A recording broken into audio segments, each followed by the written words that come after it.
नमस्कार, स्वागत है आपका डीबी लाइव ग्लोबल में। मैं हूं समीर आत्मज मिश्र। अमेरिका और वेनेजुएला के बीच चल रहा टकराव इस कदर बढ़ता जा रहा है कि कैरेबियन सागर इलाके में बड़े युद्ध की आशंका जताई जा रही है। कैरेबियन सागर में अमेरिकी सेना की घातक कार्रवाई ने अंतर्राष्ट्रीय तनाव को बढ़ा दिया है। अमेरिका ने कैरेबियन सागर में दुनिया के सबसे बड़े युद्धपोत यूएसएस जेराल्ड आर फोर्ड को उतार दिया है, यानी अमेरिकी नेवी की सबसे खतरनाक स्ट्राइक फोर्स इस इलाके में तैनात कर दी गई है। इस तैनाती के लिए पिछले महीने अमेरिका के राष्ट्रपति डोनाल्ड ट्रंप ने आदेश दिया था।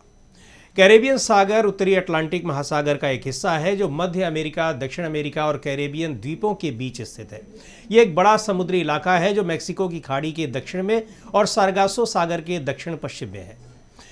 ये पूरा घटनाक्रम ऐसे समय में हो रहा है जब अमेरिका कैरेबियन सागर में कथित तौर पर ड्रग्स ले जा रही नौकाओं पर हमले कर रहा है और वेनेजुएला के साथ उसका तनाव बढ़ता ही जा रहा है। अमेरिका अब तक कैरेबियन और पूर्वी प्रशांत क्षेत्र में कम से कम 19 हमले कर चुका है, जिनमें कम से कम 76 लोगों की मौत हुई है।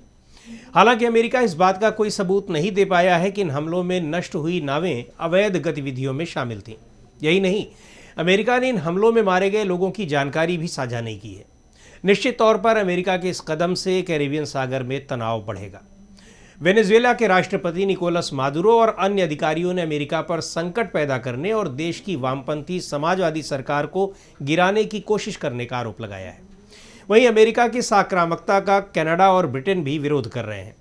दूसरी ओर अमेरिका में ट्रंप प्रशासन और वेनेजुएला के पड़ोसी देश कोलंबिया के राष्ट्रपति गुस्तावो पेत्रो की सरकार के बीच भी तनाव बढ़ा है।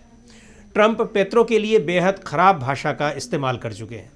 इस इलाके में अमेरिका की आक्रामकता की वजह से बढ़ते तनाव का स्तर इसी से समझ में आता है कि मंगलवार को कोलंबिया के राष्ट्रपति पेत्रो ने देश की सुरक्षा एजेंसियों को आदेश दिया कि वे अमेरिकी एजेंसियों के साथ खुफिया जानकारी साझा करना तब तक रोक दें जब तक कैरेबियन क्षेत्र में नौकाओं पर हमले बंद नहीं होते। उन्होंने सोशल मीडिया प्लेटफॉर्म एक्स पर लिखा कि मादक पदार्थों के खिलाफ लड़ाई कैरेबियन लोगों के मानवाधिकारों के तहत होनी चाहिए। लेकिन अमेरिका इस इलाके में काफ़ी आक्रामक होता दिख रहा है। अमेरिकी नौसेना ने एक बयान में बताया कि स्ट्राइक ग्रुप 11 नवंबर को यूएस सदर्न कमांड के ऑपरेशन एरिया में दाखिल हुआ। इसमें लैटिन अमेरिका और कैरेबियन इलाका आता है। इस तैनाती में USS Gerald R Ford aircraft carrier शामिल है, जिसमें 4000 से ज़्यादा नौसैनिक और दर्जनों विमान हैं।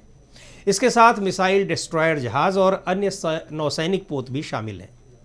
पेंटागन के प्रवक्ता सीन पार्नेल ने बताया है कि ये फोर्स अवैध गतिविधियों का पता लगाने, उन्हें रोकने और बाधित करने की अमेरिकी क्षमता को मजबूत करेगी और नशीले पदार्थों की तस्करी और आपराधिक नेटवर्क को रोकने में मदद करेगी। ये कैरियर पहले से ही इस क्षेत्र में तैनात अन्य बलों के अलावा, जिनमें हजारों सैनिक, एक परमाणु संचालित पनडुब्बी और प्यूर्टो रिको में तैनात फाइटर जेट शामिल हैं। यानी लैटिन अमेरिका के इस इलाके में पिछले कई दशकों में ये अमेरिका की सबसे बड़ी सैन्य मौजूदगी है।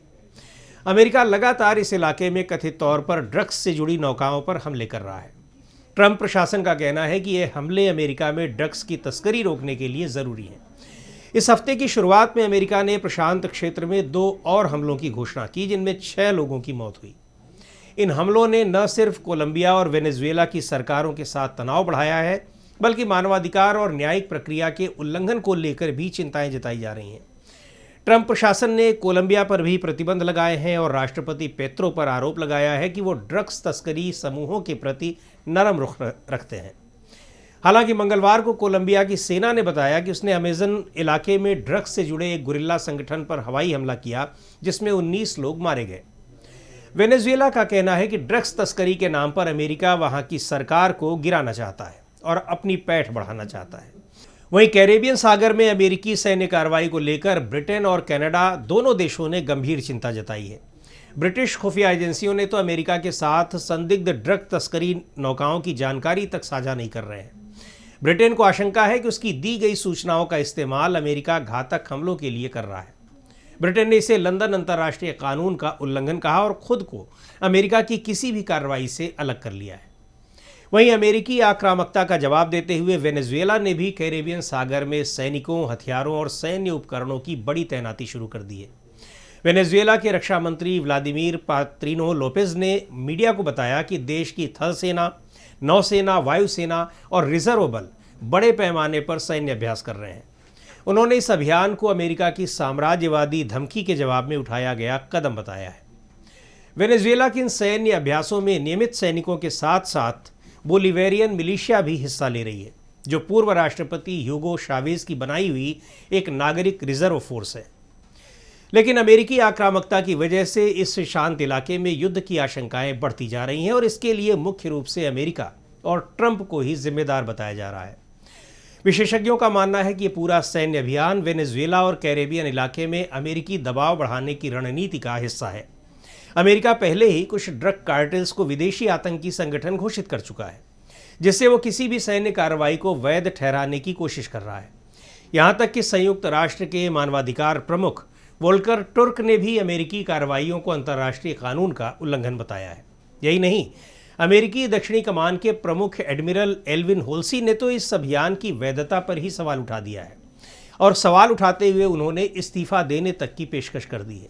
ये भी आशंका जताई जा रही है कि अमेरिका का अगला लक्ष्य वेनेजुएला के तटों पर सैन्य नाकाबंदी या सीधा हमला भी हो सकता है, जो एक और युद्ध को बढ़ावा देगा, क्योंकि वेनेजुएला पहले से ही रूस के संपर्क में है।